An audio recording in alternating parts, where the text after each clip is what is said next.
The at-home review of the Gemini MM1 2-channel mixer. This mixer can be purchased online brand new for somewhere between 40 and 50 bucks.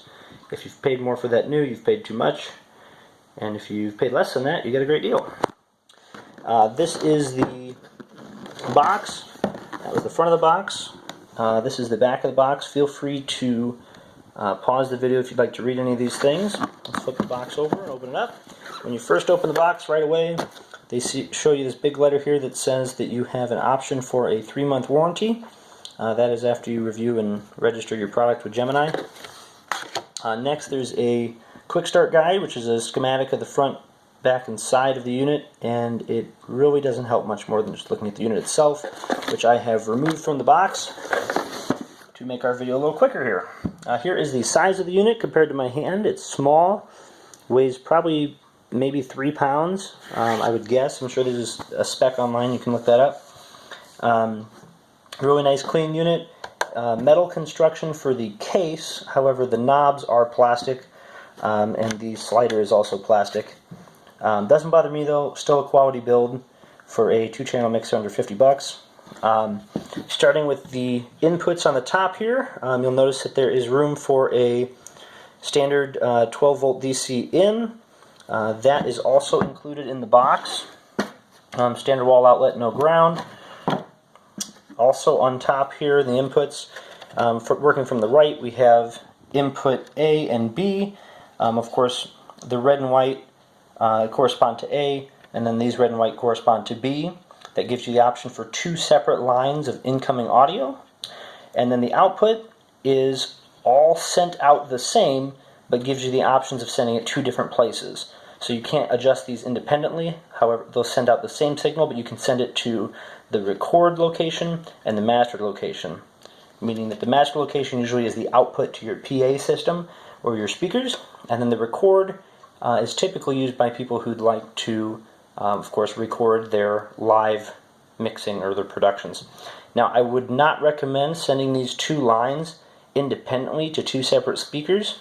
I would recommend sending the master line to speaker 1 and then using a balanced cable to send it to speaker 2. It's not a big deal, but it's just something how I would do if I was setting up my DJ setup. But anyways, so 4 total line ins and outs on the back, 2 each. Looking at the face of the unit here, you'll see that line A in, which is RCA, is managed by these top 3 knobs here, and the line B is the top 3 knobs on the right. Everything below those top 3 knobs is separate adjustments for the microphone, which is standard 1/4 inch in at the bottom here, and the headphone out, which is also standard 1/4 inch out. Pick up the device here so you can see the bottom, standard 1/4 inch each. So those 2 jacks can be used. Of course, microphone in has its own volume adjustment here that feeds into that master line, and then you have the phones out, which feeds independently A and B into your headphones respectively. So the A line is in the left side of your headphone, and the B line is in the right side of your headphone.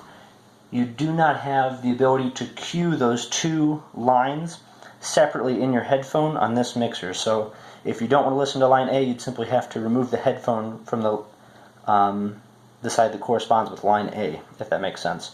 So basically, while you have your headphones listening, you're hearing line A and B all the time at a volume. If you'd like, though, you can remove the headphone from your ear and only listen to 1 line if you wanted to mix that way. There's a nice slider at the bottom here. As I mentioned, everything is plastic knobs, and the slider does stop when flicked. It scoots just enough and then it stops, so it's not going to slide across the place, but it's also not difficult to move at all. The unit overall is really well made. If you were going to use this for your own mobile DJ setup, I would recommend, if you're just getting started, get a couple of good PA speakers and run from that master line out in RCA into the speaker directly with an RCA to RCA line. One of those looks like this, and you can run that directly into the back of your speakers if your speakers are like mine, where they have their own mixer there. This is a very entry-level speaker here. And then alternatively, bringing that sound to these ports, I would recommend getting an RCA to headphone jack line as well. That way you can plug this headphone into your iPad or your laptop or your CD player or whatever to bring in that source. You can also use RCA to RCA from this to this, from a DVD player directly into this using the same RCA inputs and of course the RCA outputs on your player. But that's the simplest review I can make of this little mixer. It's pretty reliable. I haven't had any issues with it. It does fade pretty well from left to right. Some features that are not included on this mixer that are included on other mixers include the queuing with the headphones, and this one does also not have the ability to adjust how sensitive your slider is, so you can't tell it what type of gradient you want, whether you want it low, medium, or high.